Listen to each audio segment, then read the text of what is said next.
हाँ जी, तो स्टूडेंट्स अस्सलाम वालेकुम। तो स्टूडेंट्स ये रहा हमारा न्यूमेरिकल नंबर 4.3। इसमें वो कहता है जी आप पेटेंट एप्लीकेशन यानी कि एक बंदे की एप्लीकेशन आई है जो कि क्लेम्स करता है यानी कि ये एक चीज़ का इस चीज़ का दावा करता है कि that heat engine receives heat at 160 degree Celsius की, यानी कि एक इंजन है हीट इंजन जो कि हीट को रिसीव करता है, मतलब कि इनपुट के तौर पे हासिल करता है। ये टेम्परेचर T1 की बात कर रहा है 160 डिग्री सेल्सियस की वैल्यू पे, ठीक है जी। तो 160 डिग्री सेल्सियस दिया गया है। ठीक है, 160 डिग्री सेल्सियस इसको हम केल्विन में कर लेंगे पहली बात। तो 160 डिग्री सेल्सियस को केल्विन में करने के लिए हमें 273.15 इसमें जमा करना पड़ेगा, जिससे हमारे पास देखते हैं कितना आता है। 160 प्लस 273, इतना ही करने हमें समझ आ जाएगी 433.15। ठीक है जी, ये आ गया केल्विन में। आगे क्या कहता है जी, वो कहता है and rejects to the sink, यानी कि वो फिर रिजेक्ट करता है, मतलब कि रिलीज कर देता है हीट को एट 5 डिग्री सेल्सियस। तो 5 डिग्री सेल्सियस टेम्परेचर हमारा T2 हो गया। ये दूसरा टेम्परेचर है रिजेक्ट करना, रिलीज करना हीट को, तो इसको भी केल्विन में कर लेंगे। 5 प्लस 273.15, तो ये कितना बन जाएगा 278.15 केल्विन। ठीक हो गया। आगे स्टूडेंट्स वो कहता है क्या इज कैपेबल ऑफ प्रोड्यूसिंग, यानी उसका दावा है क्या ये मतलब कि प्रोड्यूसिंग इस चीज़ के काबिल है कि वो प्रोड्यूस कर सके 0.12 किलोवाट हावर ऑफ एनर्जी, यानी कि एक घंटे में 0.12 किलोवाट एनर्जी क्या कर सके, प्रोड्यूस कर सके। क्या मतलब कि वो इस चीज़ के काबिल है। तो ये हमारा वर्क है, energy is also form of work, यानी कि वो वर्क की ही बात कर रहे हैं, इतना वर्क उससे हासिल किया जा सके। तो वर्क कितना है जी 0.12 किलो वाट हार। तो लिहाजा इतना तो आप जानते ही हो स्टूडेंट्स, हम वर्क को एनर्जी की फॉर्म में चाहते हैं, एनर्जी की फॉर्म में किलो जूल, मतलब कि किलो जूल की फॉर्म में चाहते हैं।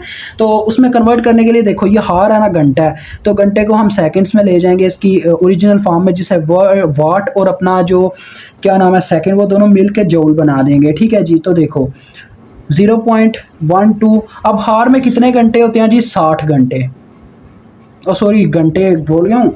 एक घंटे के अंदर कितने मिनट होते हैं 60 मिनट, और 60 मिनट के अंदर कितने सेकंड होते हैं 60 सेकंड। तो 3600 से ज़रब देनी है मेन, तो ये चक्कर है। तो फिर ये चला जाएगा किलो जूल की फॉर्म में, साथ में किलो जूल पहले ही लिख दो। इनको मल्टीप्लाई देने से जो हमारे पास आता है जी वो है 432, ये आप देख सकते हो 432।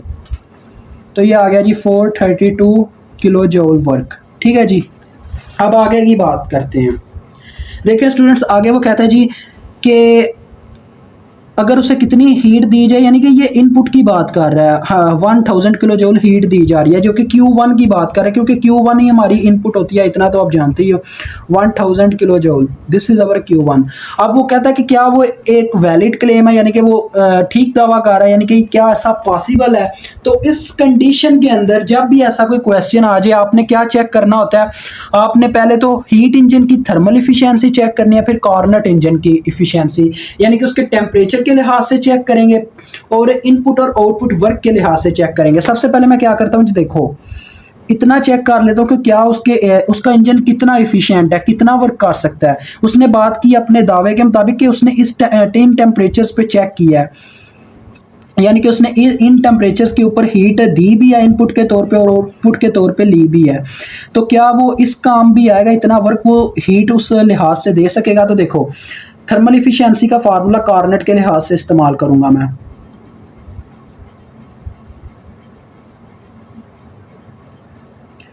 तो कहने को तो थर्मल इफिशियंसी का फार्मूला आपको पता है दो टाइप का, लेकिन इनको डिफरेंट दिखाने के लिए मैं यहाँ पे लिख लेता हूँ थर्मल इफिशियंसी के साथ कार्नेट, यानी कि ये कार्नेट इंजन की थर्मल इफिशियंसी के फार्मूले की बात होने लगी है। 1 माइनस T2/T1, इतना तो आप जानते हो। तो वैल्यूज पुट कर दो। 1 माइनस T2 अपना कितना आया जी 278.15, साथ में कैलविन और बटे में 433.15 कैलविन। तो देखते हैं कितनी इफिशियंसी देता है कार्नेट इंजन, मतलब कि उसका इंजन कितना इफिशियंट था। इफिशियंसी से ही पता चल जाएगा क्या उसका वैलिड क्लेम है कि नहीं। तो 433.15, तो ये स्टूडेंट्स मेरे पास इसकी इफिशियंसी आई है 0.357। अब इतना इफिशियंट उसका डिवाइस है अभी, यानी कि जिस लिहाज से उसने उसको चेक किया है। अब वो कह रहा है कि क्या उसने हमसे एक लिहाज से पूछा भी है और दावा भी किया, अब हम ये चीज़ नहीं जानते।